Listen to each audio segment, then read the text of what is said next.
group is always cutting edge and driving things forward and creating the conversations that are so important. And when I heard the topic for today as the wow, and Anneli, Joan, and Tina being the speakers, it just created this whole power of who we are as women leaders and how we think to the wisdom we hold and the wisdom we share with each other. And so I couldn't be more excited to be here today. And then, of course, I have the honor of kicking things off by introducing Kathleen Caldwell. So Kathleen is the CEO of Caldwell Consulting Group, and she's the founder of this council, the Women's Leadership Council. And she has built the Women's Success Thought Leadership Accelerator. But I think more than anything, every single day, she lives and breathes that lead by example, jump in. And I've heard nothing but incredible things about how she jumped in last night and ended up being the guest on Rich Bontrager's TV show. He's just beaming and gushing about it, by the way. All morning, I've heard all kinds of great things. So it is absolutely my honor to hand things over to the incredibly energetic, powerful, and absolutely enabling in every positive way, Kathleen Caldwell. Thank you, Trisha, Ben. Oh my goodness. Oh my gosh. So happy to be here. And before we get going, my thank you. Love you, sister. You are leading the way. My goodness. Yeah. So take yourself off mute, ladies and gentlemen, and let's give a big wow to Trisha Ben. Hello. Wow. Woo, woo. Yes. Yes. So as we get going, I am just kind of curious, put in the chat what it is that you are grateful for. What are you grateful for? And today I am grateful for you. I am so grateful for each of you. I'm so grateful for the great opportunity. So tremendous, so tremendous. And, we have a very full program, which is featuring our wow women. Woo! And sharing their words of wisdom. However, we're going to get you involved in the program as we always do. So let me share my screen very quickly because we want to set the stage here to what we're doing. Yes, thank you, Trisha, for the beautiful introduction. I'm Kathleen Caldwell. It's one of my most beautiful things in life to be the founder and cultivating the Women's Leadership Council within C-Suite Network. It's a joy. The women that we're going to have present today and talk on our panel, they're going to be talking about passion and merging passion with your profession and having a richer, more awesome life. So that's what I get to do every day with stepping up and standing out in the Women's Leadership Council. So be sure to put in the chat what it is that you are grateful for today. We have always an ambitious program welcoming you, introducing our panelists, also introducing our esteemed faculty and new founding members, and then always a call to action. We always want to do that. And, within C-Suite Network, we are all about the Women's Leadership Council. Follow C-Suite. My gosh, we're following the beautiful lead of Trisha Ben, Jeffrey Hazlett, and the entire team at C-Suite Network. Our values are relevancy, reach, reciprocity, and respect. So we always come to the Women's Leadership Council with a we first mindset and a we first point of view. So, we're using the chat for how can we bring we to the conversation. Then, of course, naturally, me and I come soon thereafter. So use the chat. Feel free to put your contact information, your LinkedIn profile information, how we can reach you. So let's use the chat for connection rather than promotion. Okay. So if you agree with that, give me some sparkle fingers. Love that. Yeah. Thank you. Thank you very much. Really appreciate that. So, we can't go another second without doing a big shout out to the last couple months. The programs have been extraordinary. I mean, they've been extraordinary since day one, but big shout out to Deb Creer, Cindy Chosick. Oh my gosh. And if you were at their program, all about raising your visibility, be seen, be heard, be richly rewarded. Give us some sparkle fingers. It was awesome. Yes. And the replay is always up, so you can see that. And of course, then another big Women's Leadership Council shout out to Teresa Rose and Sheila Anderson. They did an incredible program about boosting your charisma and your presence as a successful speaker. Oh my gosh, the notes we took, the action, the inspiration, it was just tremendous. So big thanks to Teresa Rose, Sheila Anderson. And last month, oh my gosh, did we get big and bold? And then we activated our big and bold statements. Oh my gosh, that was so fun. So big thanks to Kimberly Rausch. That was another tremendous program. You know, ladies, we just can't hold it in. We've just got to keep it coming and coming and coming and bigger and bolder, right? Which leads us to today. Because the theme of today is, you know, I just want to share with you, we started planning this session with each of you in mind back in June. Now, the seeds of today's program were formulated years and years and decades ago, but we just harvested those seeds back in June with a lovely conversation with Tina, Anneli, and Joan, and I, starting to lay the groundwork with what we wanted to create today, just formulating some ideas, thinking this through, because ultimately, now more than ever, we know for sure that the world needs you and your light to bring out to the world, your knowledge, your wisdom, your you, the thing that makes you expressly and perfectly you. We can't hide anymore. And so it's time to come out of the cave and be our best, most joyous person that we are. And today's panel is perfect for that. So I'd love to do a big Women's Leadership Council welcome to Anneli Driessen, Tina Greenbaum, Joan Sotkin, and take yourself off mute and let's give them a big wow. Wow. Woo! Great. So I'm going to turn the program over to Tina, who's going to lead this. We'll take this off screen share. And Tina, the stage is yours, my dear. Well, thank you so much.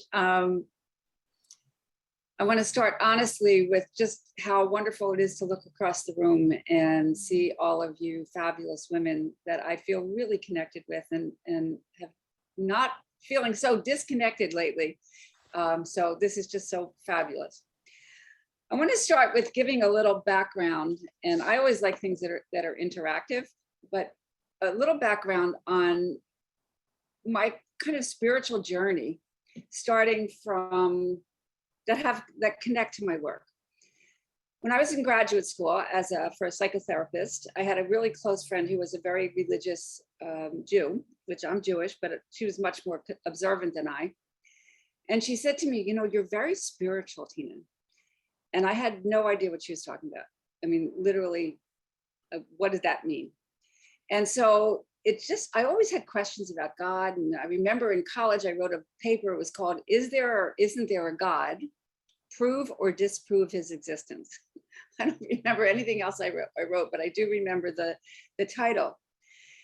And so it just always, you know, I always had that in my, what does it mean, you know, that I'm spiritual? And so I started working with different healers and different people. And I had one guy who worked with me, and he said, Tina, you must work spiritually. And again, I had like, what are you talking about? I don't know what you're talking about.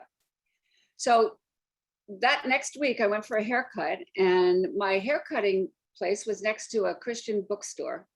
And I typically would not have walked in because it's just not my religion, but I had a couple extra minutes and I walked in, and there was this book, and it says, You Can Have It All, by this guy, Arnold Patton, right? And I picked it up and I started to look through it, and it has all these topics about the law of attraction, the law of abundance, giving and receiving, you know, all these things. And I said, that must be what Avery is talking about.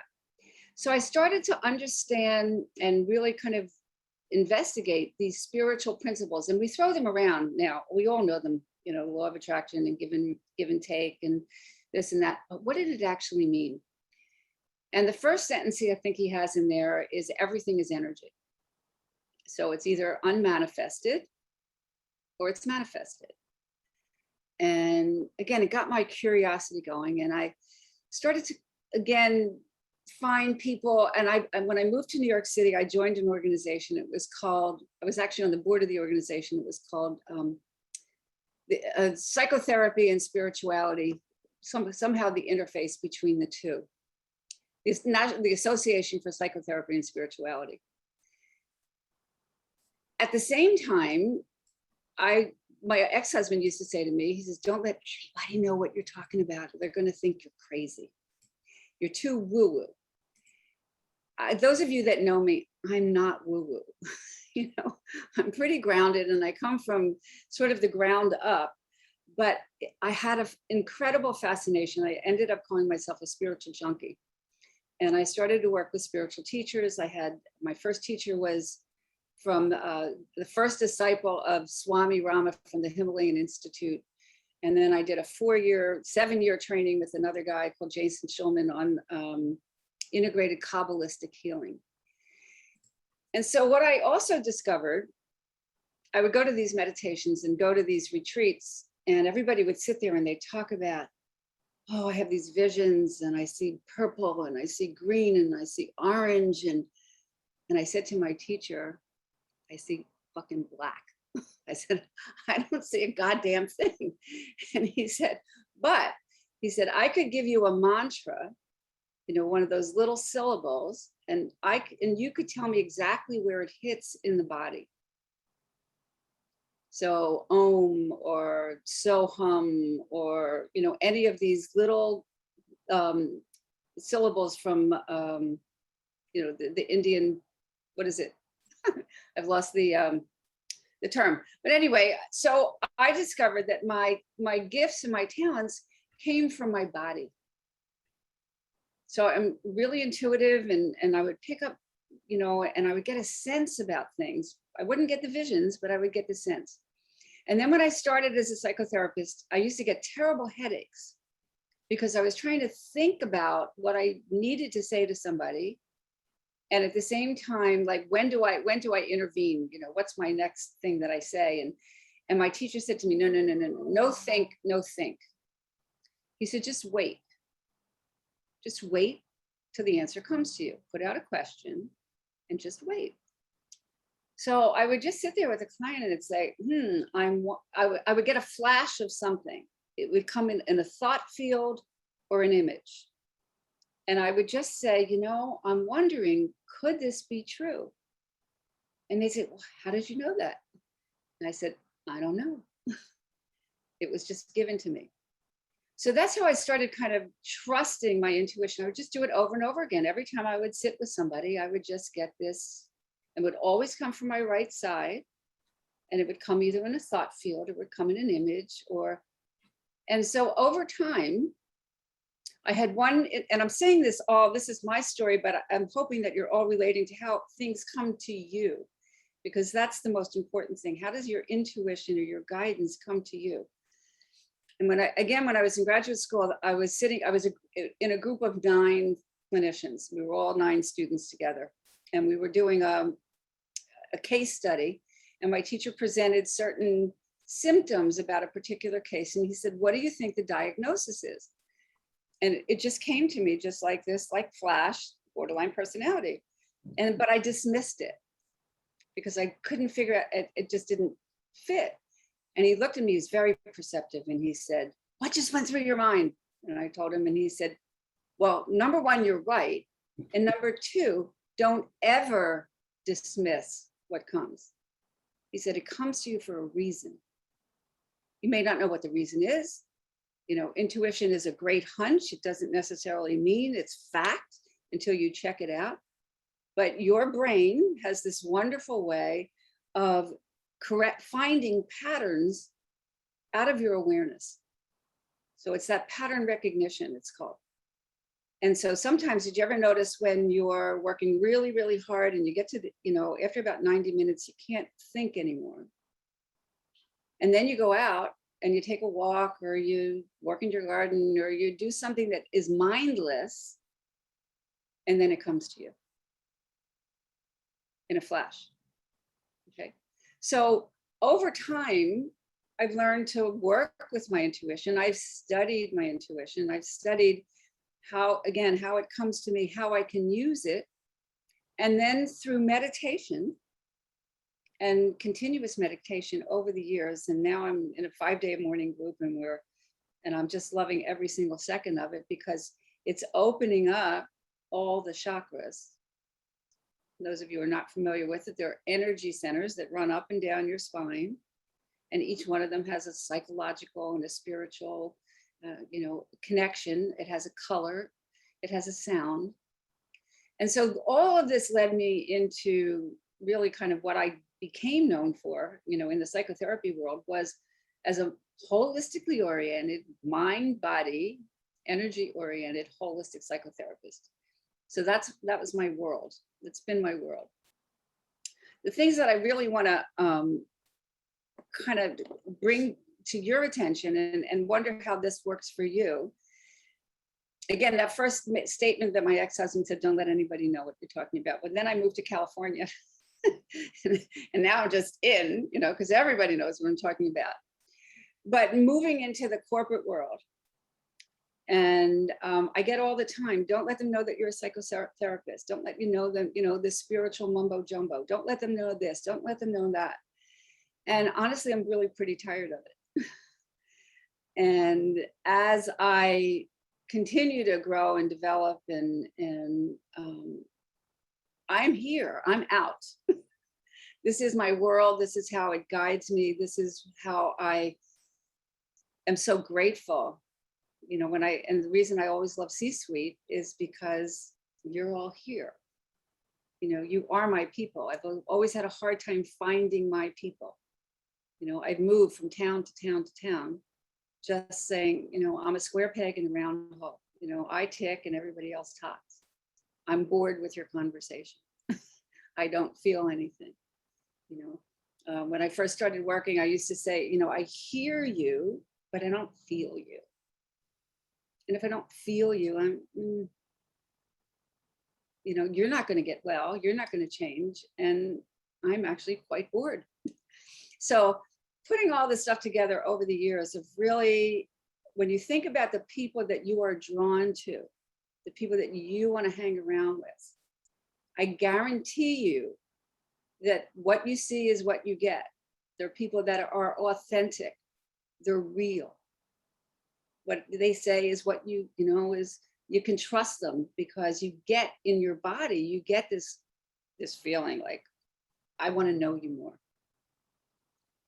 So that's pretty much, again, I had forgotten that this was on my calendar, and Anneli and Joan and I got together the other day, and we were like so excited because we started to talk again and share these things that are so important that we don't always talk about. So I'm going to pass it up to the next person and just kind of encourage you. Number one, this is one of the things that was the most helpful thing that I did in my early training. My teacher had us do a psychic diary. So for 1 month, we kept a diary of how does your intuition, whatever your guide, what spirit, whatever you want to call it, how does it come to you? And so what I learned over the years is when I would sit with a client and I'd say, God, if I only knew how to do X, Y, Z, and I didn't even know what X, Y, Z was. I just knew that if I needed something to be able to help that person move. And the next day, there it would be, a book that I would turn over, or a magazine, or a training that would come in. And that just kind of, oh, there it is. Oh, there it is. So I encourage each one of you to listen really carefully to that little voice. One day I just decided what would happen if I actually paid attention every time I heard it. Every time, Tina, it's cold, take a sweater. Take your umbrella. It's going to rain. And I just started to listen. And here we are, these many years later. So I don't know who's next. I think Joan, and I'm sure she'll have a lot to take off on what I started with, but thank you for giving me the opportunity to share. And the truth is, I'm a holistically oriented psychospiritual psychotherapist who loves working with people and loves working in business. So there you go. Love it. Tina. All right, let's take ourselves off mute and give Tina a big wow. Wow. Woo! Woo! Wow. Yes. Name it and claim it, Tina Greenbaum. You got it, girl. Thank you. Thank you. Yeah, we're going to come back to some questions for our Great. panel at the very end, but wow, very nice. Yeah, what a journey. Great, tremendous words of wisdom, Tina. Thank you. Yes, good. So Joan, we're going to hop over to you. And, you've been on a heck of a ride, lady. Yes, a long one, a very long one. Yeah. And thank you for Tina for sharing that, because that tells me what I need to talk about. I knew you'd lead into something. And I'm grateful that Tina brought me into the C-suite. She said to me when we first met, you need to join the C-suite. And I said, okay. And little did I know how much my world was going to open up when I got here. And I'll start with a weird story, although I have to stop saying weird because it's becoming more every day. And when I left my second husband and I had decided that marriage wasn't my idea of a good time, I moved to the Venice Beach. I had very little money, but I had been, this was in 1975. I had been meditating since 1972. So I knew about that world. And I had been interested in metaphysics from the time I was in my early 20s. And so life as it was defined to me didn't make a whole lot of sense. So when I got to the Venice Beach, I wound up meeting this woman who had been very sick for a long time. And she was very into, she was a Baha'i with a Jewish background, which is not unusual. And and we just hit it off. And I knew I had to say to her, come live with me. Come live in this big apartment, the 2-bedroom apartment I had rented. And she did. And it turned out she would go into trance. She had been in her cave for a long time and had been very into the spiritual stuff and Swami, Paramahansa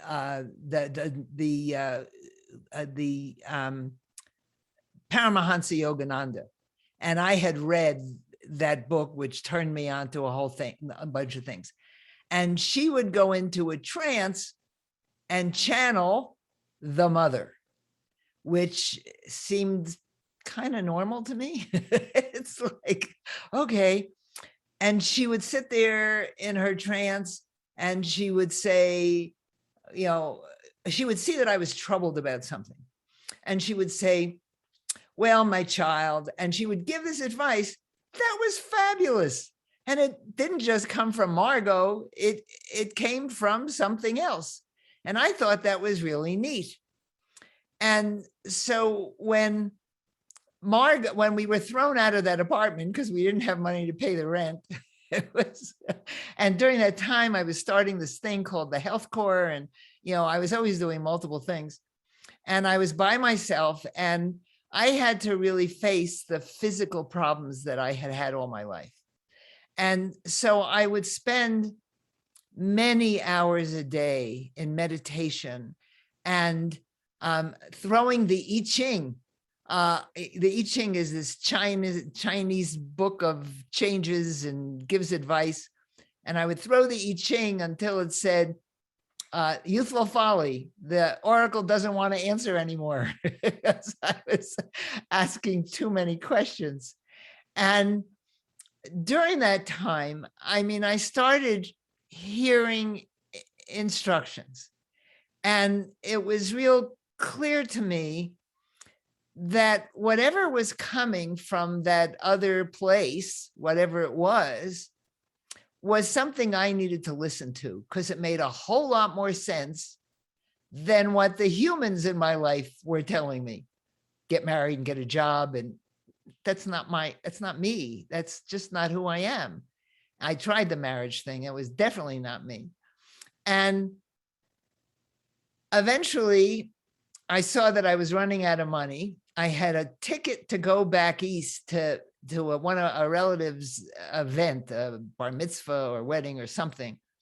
And so I decided that the only answer was to give everything away and to go back east without knowing what was coming next. And I remember when my father, I was in California and I moved, this was going to the Newark airport where my parents lived in New Jersey. And I remember when my father picked me up at the airport and I said, Dad, everything I own is in that suitcase. And he paused. And at first he said, what happened to the pearls? Which was a gift my first husband had given to me. Where he came up with that. I said, oh, I gave it to my landlady as a deposit. And I said, everything I own is in that suitcase. And he said, well, I've always tried to teach you that things aren't important, so I guess I can't get angry. Okay. And as I said, I started meditating in 1972, and I was fascinated by that other dimension. You know, whatever that was, I've learned that whenever you try to explain in three-dimensional words what's on that other side, you're wrong because you can't describe things that are not in the three-dimensional world outside there. So, and when I was still living with Margot, I heard one day in meditation that we're going into a period of great chaos. Many people will leave the planet, and the chaos in the Middle East will get so bad that people will say, how could a benevolent God allow this to happen? And people are being trained to be points of light in the midst of the chaos. This was in 1976. So I knew that was my job. I just wasn't sure how to get there, so I had to listen. When I went back to New Jersey with all my things in the suitcase, which I didn't see was very brave, but my father was pretty upset at some point because I was still living with my parents. And that turned into be a journey of a number of years. I kept a diary, a day-at-a-glance diary, because I knew I was in the middle of an interesting story. And I eventually wrote a book about it called The Search for Connection. And I just was living in this space between so-called reality and this other place of life. And I learned that if I just listened, and as Tina said, just followed what I was getting, that I had interesting things happen. And, you know, to me, all I ask of life is that it be interesting. And I was getting that in spades. And amazing things happened. I met amazing people who showed up in my life. And that's still happening. I mean, that's what the C-suite is for me. Amazing people are showing up. And I see that whatever shows up is what I need. And I need whatever shows up. So when suddenly I'm in this group of women, and I've never really related to women very well in the past, I was brought up in this very male-dominated household with two very successful brothers, and they loved seeing me as the lower rung of the ladder, you know. And so I realized that it's time for me to get to see my reflection in powerful women. And last meeting, Kimberly, who I believe is here today, talked about who are you when you're big? And she, you know, and she posed this question of when were you big? And I realized that I was at my biggest when I had my crystal business, and that I was willing to be the crazy psychic lady, that I was, you know, how I started the business and everything was a amazing story. I would just, you know, how I bought my first crystals and my I was just all came from that direction. Go buy a pound of tumbled stones, and then I created cosmic rocks, and it was really weird. And I realized that that was the time that I was most willing to be who I am. And I was rewarded greatly for it. In today's money, I was bringing in $80,000 a month and had no idea what to do with that. And so eventually went bankrupt because I didn't know how to manage cash flow, but you better believe I know how to do that now. And, you know, I've learned to balance left brain, right brain. When I came back from my journey, I got my pilot's license, which is very left brain. I was hanging around with all these pilots who had no sense of other dimensions. They just wanted to know the math. And it's been this journey that I had to go through to heal my body, which had always been a problem. Found out when I was 65 that I have this genetic condition. And because I had been on the alternative path for so long, I had figured out how to mollify a lot of the problems. And I realized that this search has been, you know, that question, who am I and why am I here, is what so many people ask. And so many, particularly women, get caught up in who we're supposed to be and not who we are. You know, we started dressing like men and then behaving like men. And I think that we're still in the process of figuring out who we are and why we're here, and how to combine whatever our individual combination of male, female is in the business world. I love business. I love dealing with money. I teach a lot about the inner path to money and success. But to get away from this left brain, 1, 2, 3, 4, this is how you've got the steps you have to take to become who you are. Most of it is bullshit. One of the advantages of being 80, I'm the oldest one. Tina's almost close to me, but not there. And there's a certain amount of wisdom you actually get if you let go early enough and let life show you who you are and why you're here, but you're going to resist it. If I tell you who I really am, you're not going to want to talk to me. So we put it in a framework that people can understand and relate to. If I tell you how much time I spend in the cave waiting for instructions, you think it was nuts. It is nuts, but it works for me. And to me, that's what the journey is. Who am I and why am I here? And it's such a difficult question to answer because it means recognizing so many dimensions of ourself that have not been encouraged by the external world. And so I feel as if I'm starting to connect to a lot of younger people who are much more open to what I teach than older people. And we're planning on doing things together and creating programs.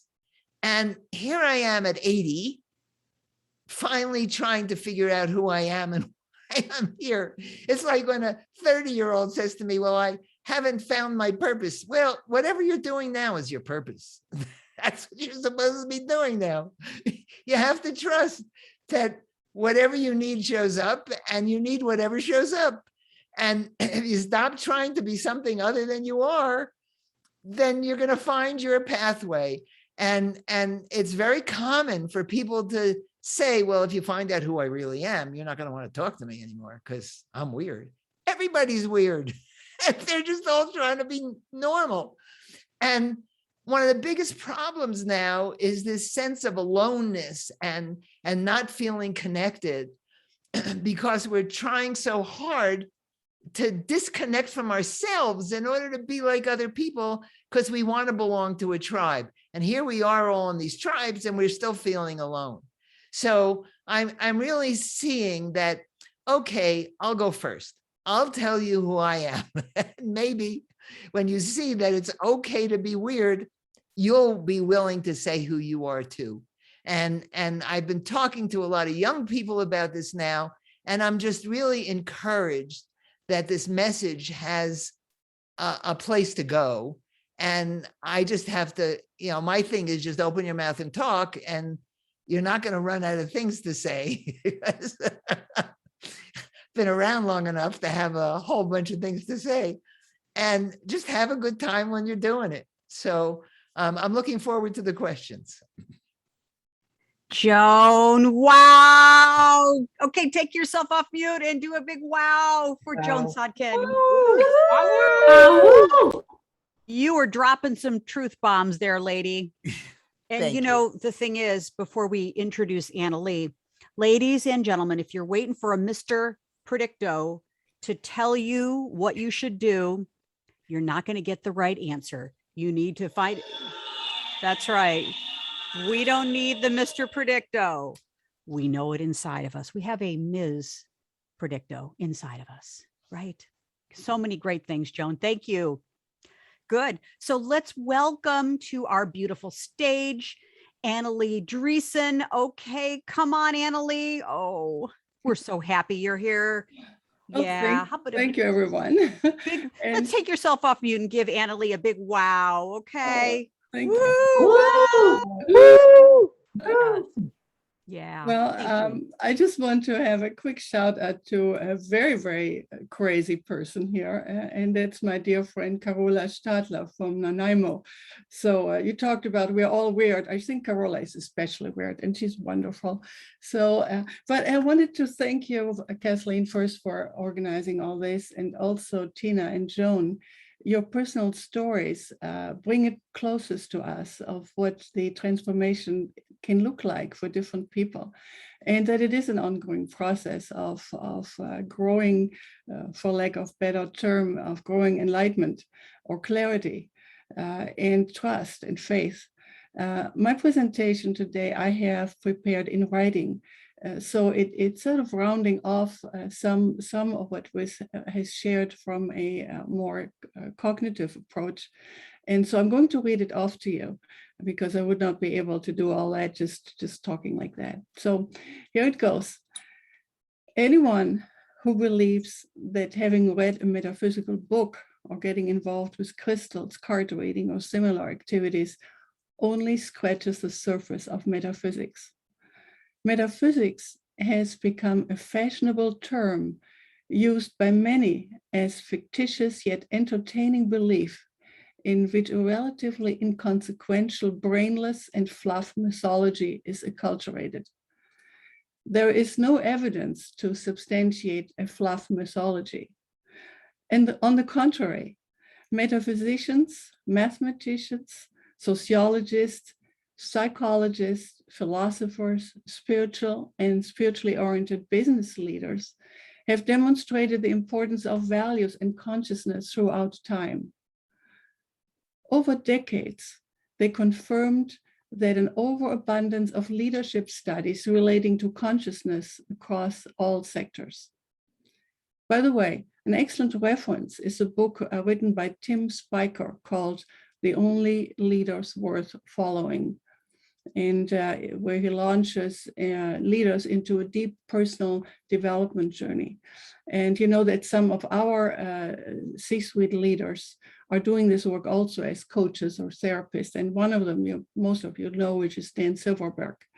In the supposedly intangible realm of metaphysics, our existence and beingness are articulated in values, morals, and ethics. When metaphysical factors like consciousness and culture are accounted for and intentionally developed, almost all social and economic indicators go up and have a significantly greater chance to survive long term. They hold critical metaphysical intelligence as deciding factors for future successful enterprise and global survival. Now, how can this be done? I have observed that many well-meaning people worldwide feel deep inside the need for a respectful and harmonious coexistence. But simply feeling this is not enough. Many still fail to do their intrapersonal work first towards maturity and individuation. Doing intrapersonal work is a most comprehensive subject that I cannot cover in today's presentation. But it involves incorporating knowledge, critical thinking, and discernment, and then the right appropriate action. Without those, I know we will allow others to lead us deeper and deeper into illusion and ultimately into slavery. And there's one more crucial thing. We need to understand that there is indeed a massive, incomprehensible, intelligent design of all that exists. I don't personally care if you call this God, higher intelligence, all that is, source, creator, or give it any other name. This gigantic something exists, and consciousness research proves that it continues to exist after our physical death. In other words, a most essential part of us continues to live.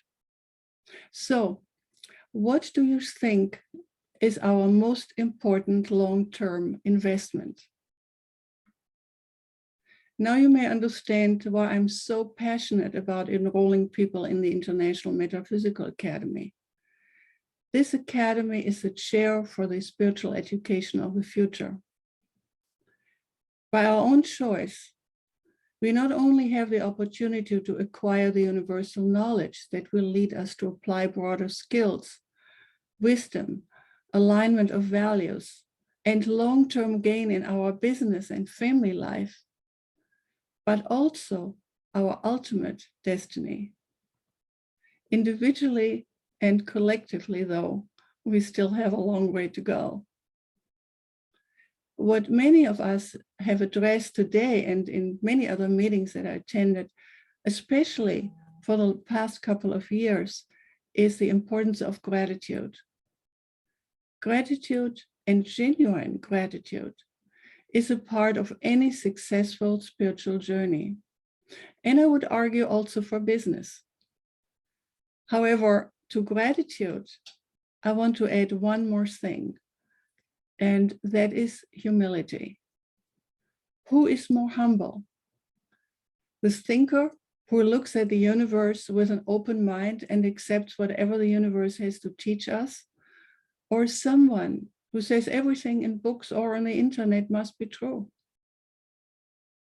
The person who blindly adopts what everyone else thinks and believes, or someone who also self-reflects with genuine curiosity and humility and questions the beliefs and truths of their cultural environment. In closing, I would like to share with you a quote that I found somewhere, and I have no idea, no memory who wrote it. And I think it really fits here to conclude. And the quote is this: "On the highest throne in the world, we still sit only on our bottom." So thank you for allowing me to share this with you, and I look forward to our conversations, discussions, and questions. Well, Anneli, bottoms up. How's that? Wow, great. How about another wow for Anneli? Wow. Woo! Anneli, tell us something in your native language. We'd love to hear your beautiful voice. You know, you could Es ist eine talk sehr to us. große Ehre für mich, hier zu sein heute und meine Gedanken und meine Studien mit euch mitzuteilen. Und ich bin sehr dankbar dafür. Dankeschön. Good. Well, great. So thank you. Thank you. So ladies, let's come to our panel. We're going to have our panelists back on the stage here and, you know, get your questions ready to go. And, use down at the bottom, the reactions tab, and feel free, raise your hand and let's get some questions of our esteemed faculty, our wow women here. What questions you have? What's emerging for you? I'll start it out. You women walk the talk.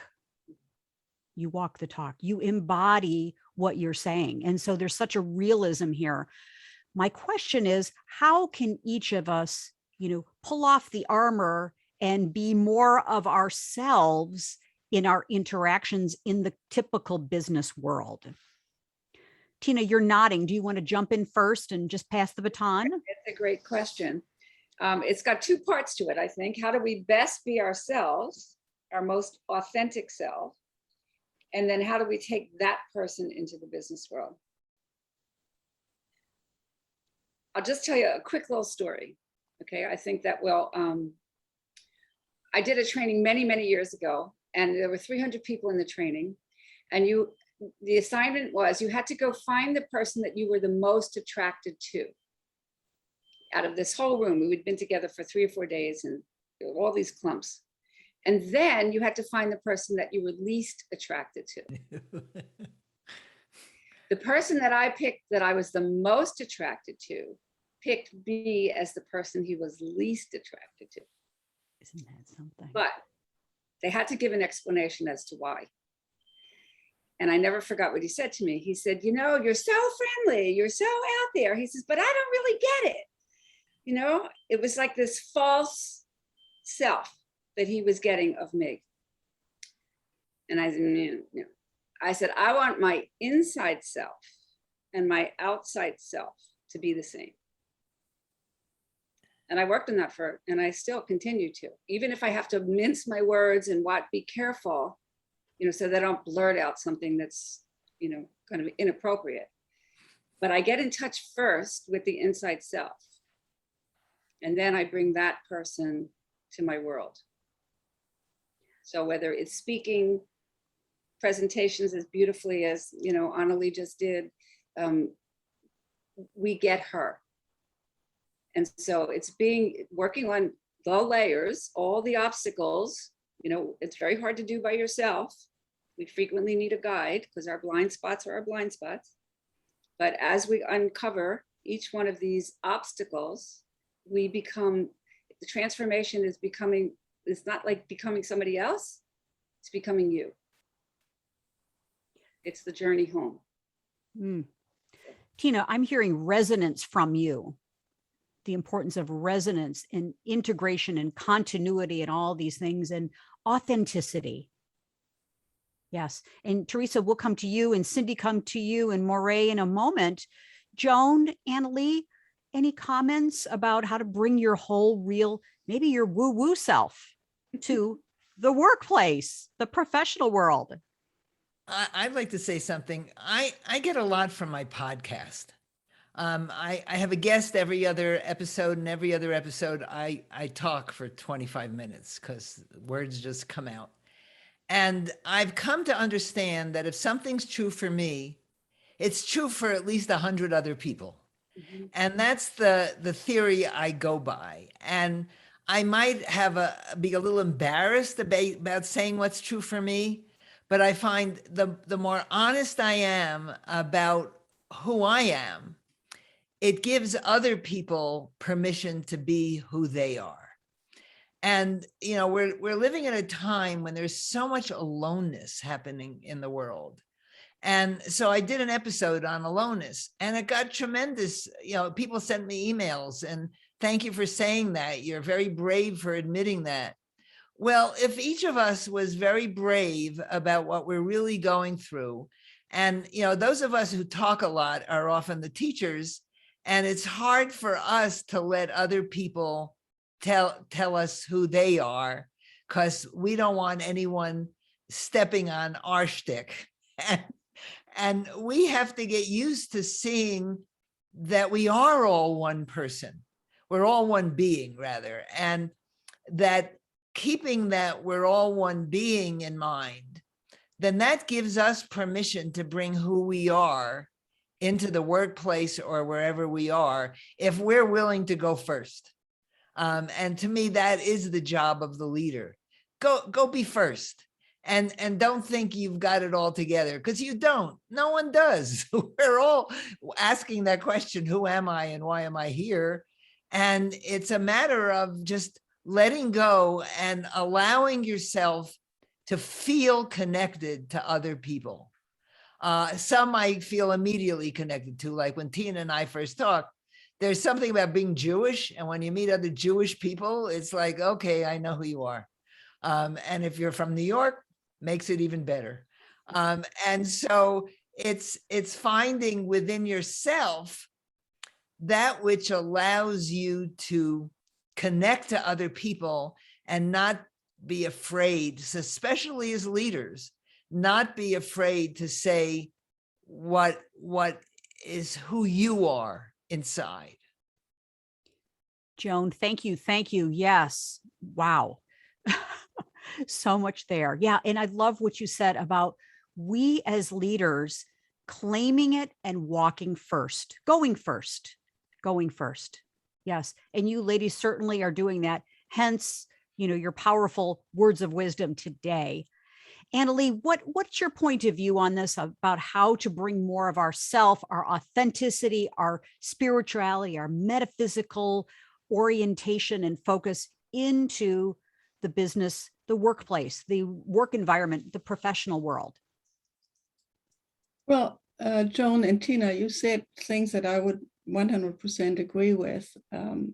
This is such a simple but also loaded question that I really need to reflect on that to add to what you already said. I'm just do what I do, and I am who I am. And so I don't have a particular strategy that I'm thinking of other than doing my work every day and being the best friend and wife I can be to my husband.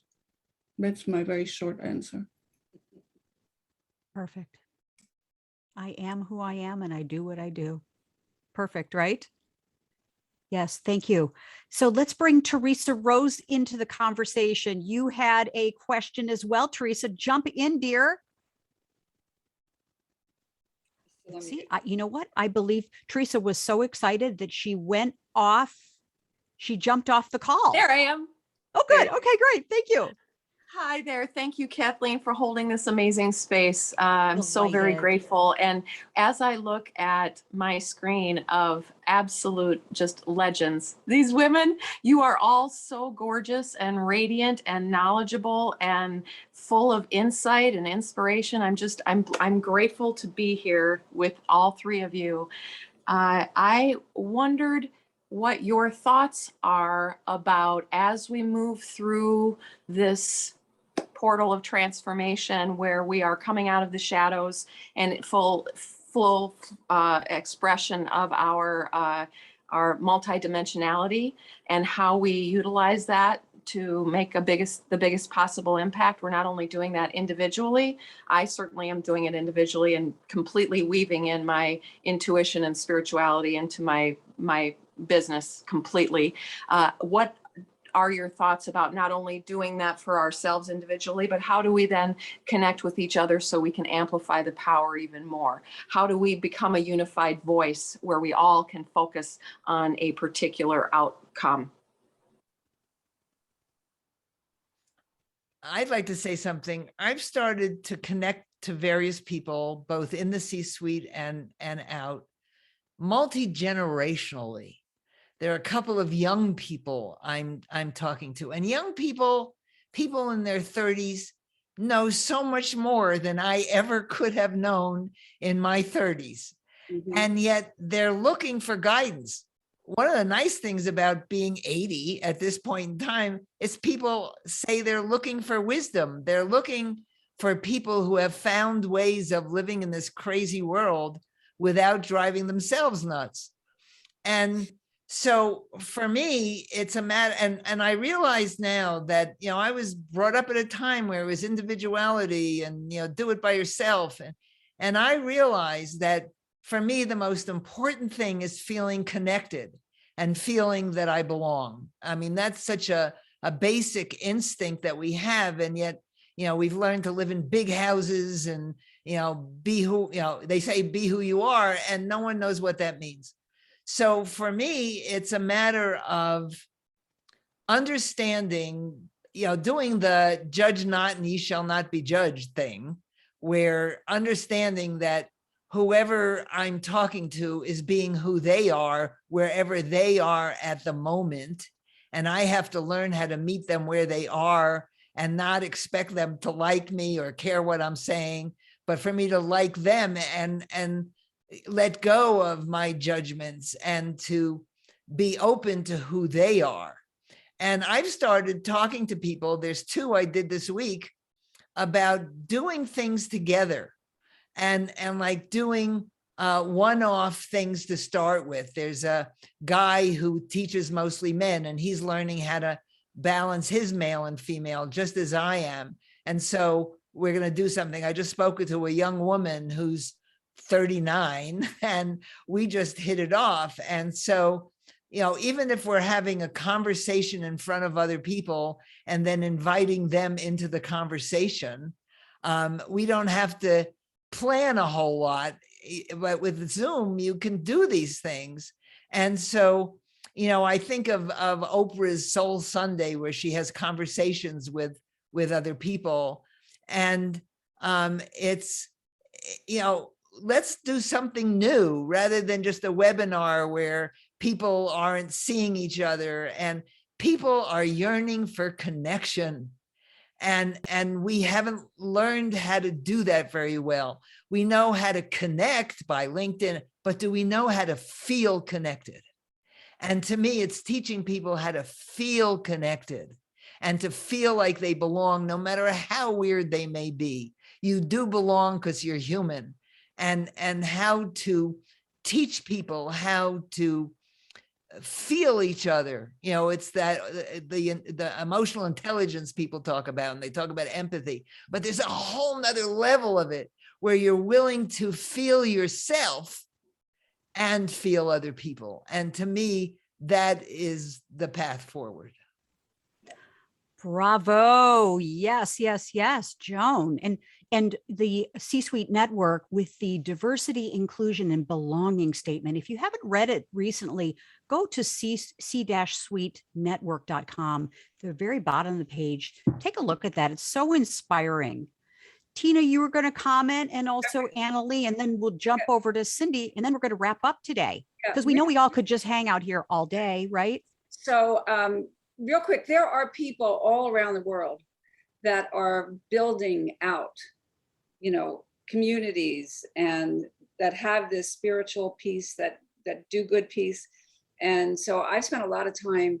Number one, I have a rule that any people that I network with, or any group, that it must have a spiritual connection. People must be more than money. And I'm connected to some guy that I met at World Economic Summit, again, bringing people together from all different kind of places. So Teresa, we can talk offline. I've connected to a bunch of people that are doing just amazing, amazing, amazing things, and finding that cause or that something that resonates with you, and jump into it. Excellent. I'll take you up on it. Yep. Good. Thank you. Anneli, anything to add from your point of view? No, nothing to add. I agree, but I also have a strong sense that I don't have the answer to that at the same time. Mm-hmm. There is something there, and I'm not quite sure what it is. So it's definitely worth exploring and doing something about it. So I agree with that, but I wish I would have the answer. That's okay. So, by the way, before we jump over to Cindy, we are going to have a follow-up session in 2 weeks, and we're still forming and creating that. But part of this is going to be for each of you, what do you sense, feel, and know for yourself that you must take action on as a result of today? What do you sense, you feel, you know that you must take action on? And we're going to come back in 2 weeks with a program to talk about what did you follow up on and take action on from today? What were those words of wisdom that really resonated with you, that you're turning them from words of wisdom to actions that speak to you?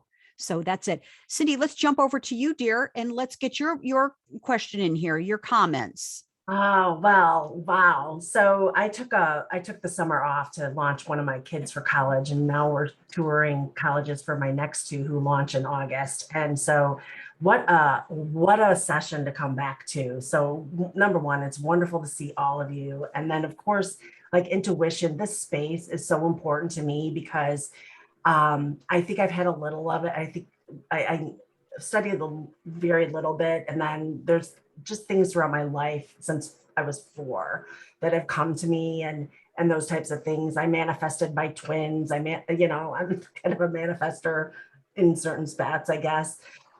So it's so important to me, and I don't know how to tap into it all the way. But what I love about it is that I started ghostwriting full time in 2018.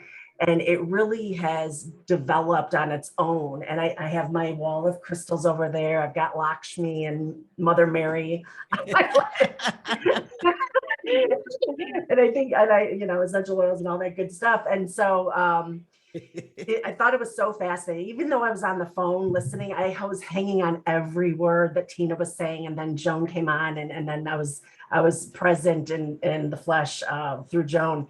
But what I think is so interesting is that, like what Tina was saying, like where it shows up in your body. For me, it's in chills. So I get goosebumps a lot. I'll be able to see, like I could see some things, or I just know things. And when I'm working with my authors, it's really fascinating because there's one author that is very spiritual and has a lot of connections, and her and I, there's like a cord attached to us. And there was one session that we had where like I was sitting here, she was sitting here, and I could feel her readers right here. And they were telling me what they needed from her. And it was like, I've never had that. And it was just like this cord or rod or something connecting all of us. And now my right arm is all tingly.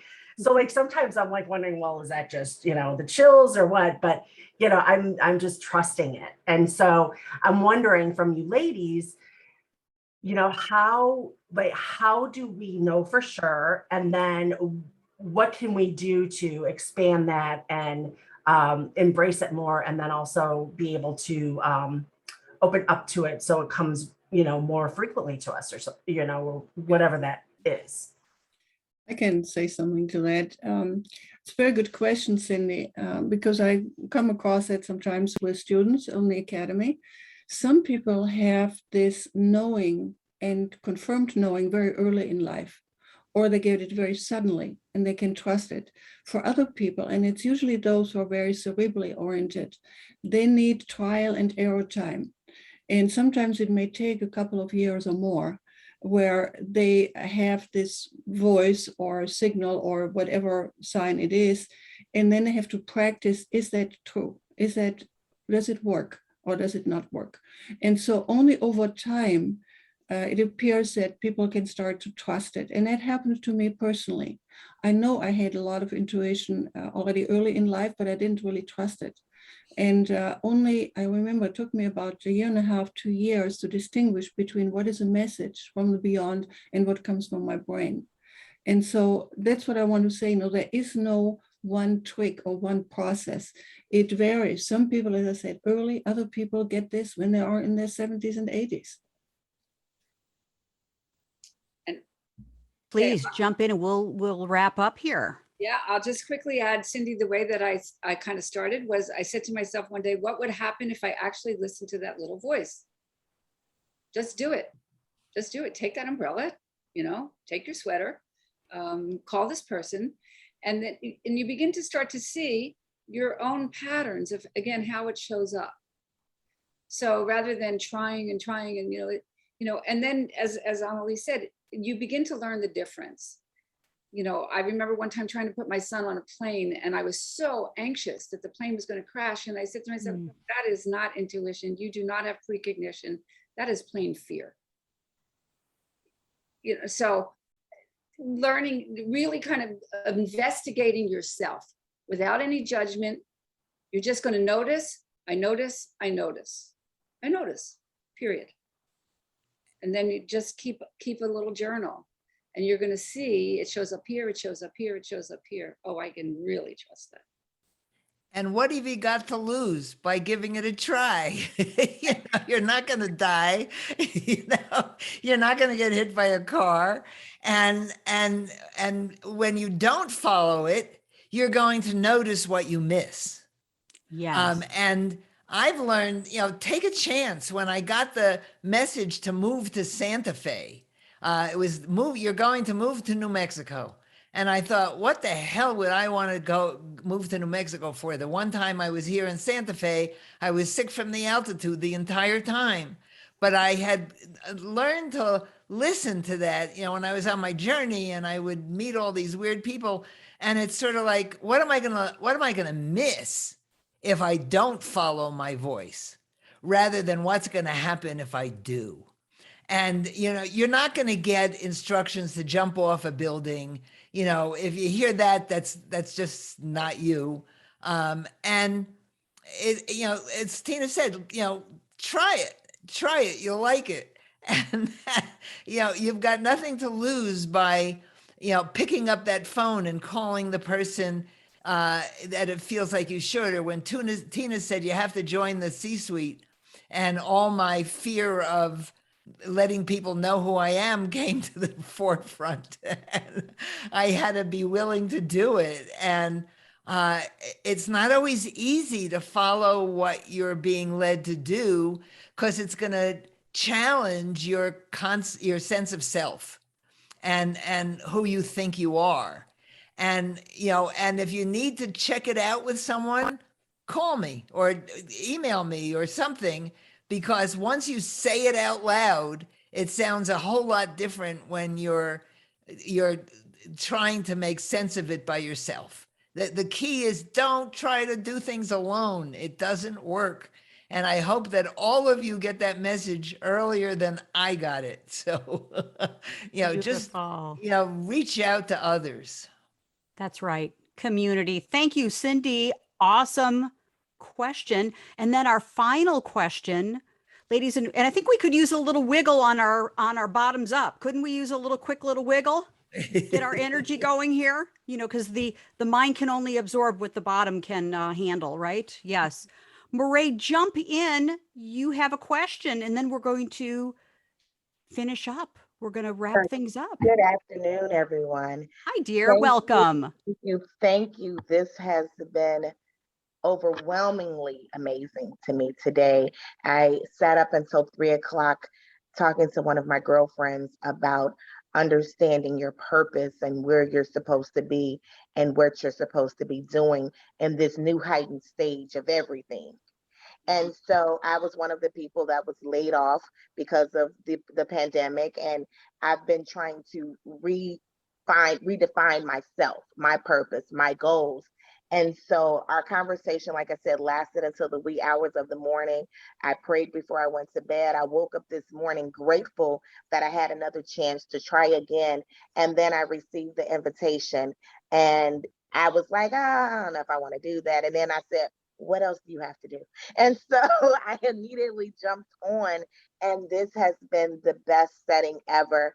And just knowing how to be in touch with my emotional intelligence, understanding my intuitions, being able to say, no, I'm going to do that, and actually working towards doing that by either partnering with someone or either getting mentored by someone and understanding what my next steps are. Anneli, that was the perfect quote. Because my grandmother used to say that God sits high and looks low. And I can't wait to call my mother and tell her about, no matter how high on the throne you are, you're still sitting on your tush. So that was amazing to me, because it helped me to put some things in perspective. So I am very grateful to have been a part of this. And I thank you for all the connections, the people that have been sending me messages directly saying, hey, I don't know you. So I'm glad to be a part of this and to be in this room. Thank you very much for having me. Delighted, Murray. Thank you. And, be sure everyone put your contact, your LinkedIn information in the chat, your email, your phone, whatever. We want to continue to grow our community. And we're so happy that you're here. Part of this is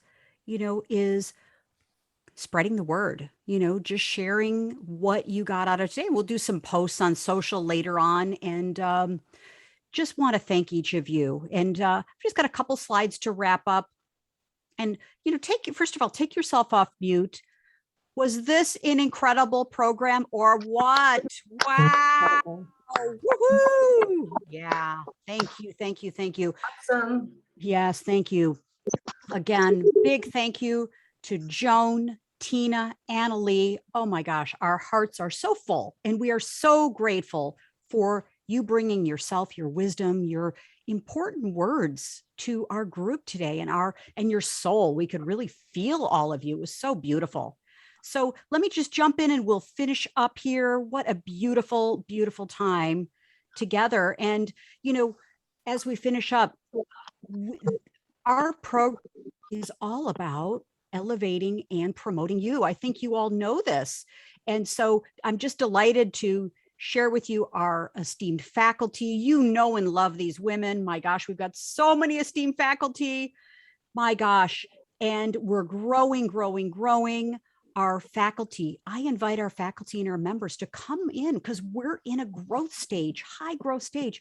Come in, present topics that you're passionate about, that you can showcase, and we can incubate an idea that you have that you would like to, even as some of you have done, taken it out into the world and monetized and created something really extraordinary. So we really want to do that for you. That's good. And of course, our founding members, if you're esteemed faculty, you are a founding member as well. So we thank each of you. We have new esteemed faculty, Tara Clancy, tremendous sleep strategist, member of C-Suite Network, Thought Council member, and of course, Jennifer Elder, oh my gosh, brilliant CEO of the Sustainable CFO. And when you see Jennifer around the campus, say hi. Dr. Debbie Silber. Oh, we love Dr. Debbie. She's got a book launch, folks. Go on LinkedIn, Facebook, and you'll find her book on Amazon. She went to #1 on Amazon this past week. So congratulations to Dr. Debbie Silber. We're so happy. She's right now in a book launch. Otherwise, she would be here, but we send her lots of love as well on our rebroadcast. And ladies, our newest esteemed faculty member, Dr. D. Holstein Vandervalk. Oh my gosh, a Canadian Wonder Woman. She is the CEO and founder of Tea with D. Oh my goodness, beautiful, beautiful person. And so reach out to her on LinkedIn, and also our very newest esteemed faculty member, Teresa Rose. Yes. Teresa Rose reinventing herself, as we're all doing as well. Teresa Rose Presents and the Content Crystallizer. So Teresa, I know you've put your contact information in the chat. Be sure to reach out to Teresa with her new reinvention and her recalibration and her new programs and the things that she's offering. So that is just terrific, Teresa. We're glad you're here. And of course, our newest founding member, Carol Kammerer. Welcome to Carol as well. She's on our program. So finishing up, ladies, the Women's Leadership Council, we help you be the most strategic and in-demand woman in the room, no matter what room you're in, because we're all about the next phase is, we learn, we process, and then we activate. Okay. So our next program is going to be activating and activating your power, because let's just be straight about this, ladies. Your time is now. Your time is now to get what you want. So finishing up, we always finish up with the strength of the pack is in the wolf, and we're all she-wolves, and the strength of the pack is in the wolves. So the wolf and the pack, we work together.